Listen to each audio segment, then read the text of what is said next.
परवा 4 मार्चला दिल्लीतल्या पश्चिम दिल्लीमध्ये उत्तम नगरमध्ये एक अत्यंत दुर्दैवी आणि हृदयद्रावक अशी घटना घडली. खरं तर तो होळीचा दिवस होता आणि सगळे लोक होळी खेळत होते. यावेळेला उत्तम नगरमधल्या जे जे कॉलनीमध्ये एक मुलगी आपल्या घराच्या तिसऱ्या मजल्यावर चढलेली होती आणि तिला तिथून एक फुगा खाली टाकायचा होता. त्या फुग्यामध्ये रंग भरलेला होता. तो फुगा जमिनीवर पडला आणि त्या पडलेल्या फुग्यातून थोडासा रंग उडून शेजारच्या एका सायरा नावाच्या बाईच्या अंगावर तो रंग उडला. या बाईच्या अंगावर रंग उडल्यावर तिचं आणि तिच्या शेजारच्या घरातलं, अर्थात इथं आता हिंदू मुस्लिम अँगल याला आलेला आहे, त्यामुळं त्याच्या शेजारच्या घरातल्या बरोबर तिचं भांडण झालं, माझ्या अंगावर मुद्दाम रंग का उडवला म्हणून. खरं तर रंग चुकून उडलेला होता, जमिनीवर पडून तो पडलेला होता, फुगा डायरेक्ट त्या बाईच्या अंगावर पडलेला नव्हता. पण तरीही भांडण झालं आणि हे भांडण खूपच तापलं. दुपारी 3, 4, 5च्या दरम्यान हे भांडण झालं. त्यानंतर शेजारी पाजाऱ्यांनी पुढे येऊन हे भांडण मिटवलं. सगळं काही शांत झालं. पण संध्याकाळी 10:30-11च्या सुमारास जवळजवळ 15 ते 20 लोकांचा एक जमाव आला. या जमावाच्या हातात लाठ्या, काठ्या, दंडुके, लोखंडी रॉड सगळं होतं. या सगळ्यांनी मिळून त्या हिंदू घरावरती हल्ला केला आणि तिथल्या लोकांना बाहेर काढायचा प्रयत्न केला. पण सुदैवानं त्या घरातलं कुणीही बाहेर पडलं नाही.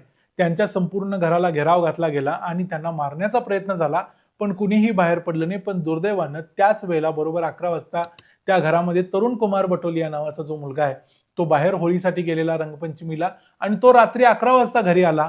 त्या घरातला एक सदस्य या सगळ्या जमावाच्या हाती लागला आणि या जमावानं त्याला इतक्या निर्दयीपणे मारलं. त्याचे व्हिडिओ देखील समोर आलेले आहेत. या निर्दयीपणामध्ये त्या 26 वर्षाच्या तरुण कुमारचा मृत्यू झालाय. ही अत्यंत हृदय हेलावून टाकणारी गोष्ट आहे. फक्त होळीचा रंग उडाला म्हणून एका माणसाचा जीव घेतला जातो. इतक्या वाईट लेवलला राजकारण पोचले, लोक पोचलेत, लोकांच्या मधला द्वेष पोचलाय आणि हा धार्मिक द्वेष आहे आणि या धार्मिक द्वेषानं आपल्याला कुठं आणून ठेवलंय हे इथं बघायला पाहिजे. या प्रकरणावर मग अनेक लोकांनी आवाज उठवला. याबद्दलचे काही व्हिडिओ सीसीटीव्ही मधून लोकांच्या समोर आले. त्यामध्ये सुद्धा स्पष्टपणे दिसत होतं की फक्त एका मुलाला मारहाण केली जात होती. नंतर त्या घरातल्या काही लोकांनी दरवाजा उघडून बाहेर येण्याचा प्रयत्न केला. त्यांच्या आजोबांना देखील मारहाण झाली. म्हणजे थोडक्यात काय, खून करायच्या उद्देशानं हा सगळा जमाव गोळा झालेला होता. दुसऱ्या दिवशीपासून मोठ्या प्रमाणावर आंदोलन चालू झालं. हिंदुत्ववादी संघटना तिथं आल्या. अर्थात हिंदुत्ववादी संघटना येण्याचं कारणच हे आहे की हा जो 15-20 लोकांचा जमाव होता, हा सगळा मुस्लिम लोकांचा जमाव होता. त्यामुळे हिंदुत्ववादी संघटना आल्या, भारतीय जनता पक्षाला सगळे पक्ष तिथं आले आणि त्यांनी इथं न्याय मिळण्याची मागणी केली. सर्वांची एकच मागणी होती, काहीही करून हे जे आरोपी आहेत या सगळ्या आरोपींना पकडलं जावं आणि त्यांना अतिशय कडक अशा शिक्षा दिल्या पाहिजेत.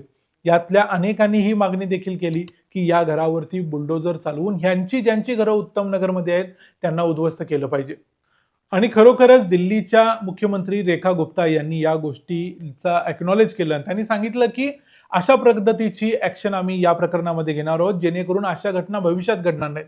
आणि त्यांनी उत्तर प्रदेश मधल्या योगी आदित्यनाथांनी जो पायंडा पाडलाय, जिथं जिथं अशा प्रकारच्या गुन्हे होतात, घटना होतात, त्यावेळी योगी आदित्यनाथ त्या ठिकाणी बुलडोजर ऍक्शनचा वापर करतात आणि याच बुलडोजर ऍक्शनचा वापर यावेळी दिल्लीच्या मुख्यमंत्री रेखा गुप्ता यांनी केला.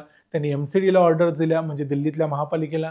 त्यांनी तिथं बुलडोजर घेऊन गेले. तिथं rapid action force, paramilitary forces, police forces सगळं लावलं गेलं आणि जे कोणी यातले आरोपी होते त्यापैकी उमरदीन आणि मुझफ्फर नावाचे आरोपी होते, त्यांच्या घरावरती हा बुलडोजर चालवला गेला. यांच्या घराचा जो जो भाग अवैध होता तो सगळा भाग जमीनदोस्त केला गेला.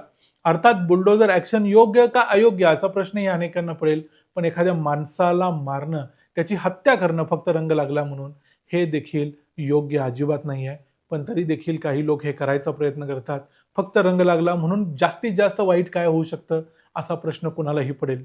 आणि ज्या पद्धतीने हे आरोपी सगळे तिथं आले होते, ज्या पद्धतीने त्यांनी आपल्या हातात सगळी मारामारी करण्यासाठी जी शस्त्र आणलेली होती, त्यावरून हे स्पष्ट होतं की त्यांचा खून करायचा इरादा होता आणि त्या इराद्यानेच त्यांनी तरुण कुमारची हत्या केलेली आहे. इथं एक गोष्ट लक्षात घ्यायला पाहिजे की जे आरोपी होते हे सगळे दुसऱ्या दिवशी फरार झाले. अर्थात दिल्ली पोलिसांनी एक एक करून सगळ्यांना शोधून काढलं. आतापर्यंत 14 आरोपी सापडलेले आहेत. ज्या 3 महिला या हत्याकांडामध्ये सामील होत्या त्या 3 महिला देखील फरार होतात. ज्या बाईच्या अंगावर रंग उडलेला होता ती देखील फरार होती. आता ती देखील सापडलेली आहे. एक मुलगा होता जो मायनर आहे, म्हणजे अल्पवयीन आहे, तो देखील सापडलाय. असे एकूण जे कोणी 15-20 लोक होते त्यापैकी 14 लोक आता पोलिसांना सापडले आहेत. या सगळ्यांना कडक शिक्षा व्हायला पाहिजे, कडक शासन व्हायला पाहिजे. यांना ज्या पद्धतीची हिंसा त्यांनी केलेली आहे त्या पद्धतीचंच उत्तर मिळालं पाहिजे. अर्थात हे सगळं कायद्यानं व्हायला पाहिजे, यात काय वाद नाही. पण कायदा असा पाहिजे किंवा असा एक उदाहरण घालून दिलं पाहिजे, जेणेकरून अशा छोट्याशा गोष्टींच्यामुळं एखाद्या माणसाची हत्या करण्यापर्यंत माणूस जाऊ नये. मग त्यामध्ये धर्म कुठलाही असो आणि काही असो. काही लोक याला असं सांगायचा प्रयत्न करतायत की हे दोन शेजाऱ्यांच्यातलं भांडण होतं, पण दोन शेजाऱ्यांच्या भांडणामध्ये अशा पद्धतीनं रंग उडला म्हणून खून कधी होत नाही. त्यामुळे या प्रकरणाकडे त्याच सिरियसनेसनं बघितलं पाहिजे आणि अशी प्रकरणं यापुढे भविष्यात आपल्याकडे होऊ नयेत याची खात्री घ्यायला पाहिजे. इथे एक गोष्टीची मला आठवण येते, ती म्हणजे उत्तराखंडमधल्या कोटद्वारमध्ये एका मुस्लिम माणसाचं दुकानाचं पाटी काढायला काही हिंदुत्ववादी कार्यकर्ते गेलेले होते. त्यावेळेला तिथं दीपक कुमार काकी नावाचा एक हिंदू मुलगा आला, एक जिम ट्रेनर आला आणि त्यानं सांगितलं की माझं नाव मोहम्मद दीपक आहे आणि तुम्ही या दुकानाची पाटी बदलू शकणार नाही. असं सांगून त्यानं त्या सगळ्या हिंदुत्ववादी कार्यकर्त्यांना अडवलं, त्यांना सगळ्यांना अंगावर घेतलं.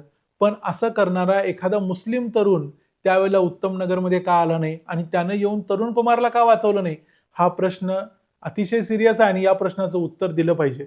कारण जर कोटद्वारमध्ये एखादा हिंदू येऊन मुसलमानांना वाचवू शकतो, त्यांच्यासाठी रक्षा करण्यासाठी स्वतःचं नाव मोहम्मद दीपक सांगू शकतो, तर हीच गोष्ट त्या उत्तम नगरमधल्या एखाद्या मुसलमान तरुणाला देखील करता आली असती आणि तशी झाली असती तर त्यामध्ये या भारताची जी खूबी आहे, हा भारत जो सुंदर बनतो त्या भारताचं एक उदाहरण घालून दिलं असतं. जसं मोहम्मद दीपकनं घालून दिलं तसं इथं देखील घातलं गेलं असतं. पण आता बुलडोजर ॲक्शन झाल्या, ती योग्य की अयोग्य ते तुम्ही आम्हाला कमेंट्समध्ये सांगा.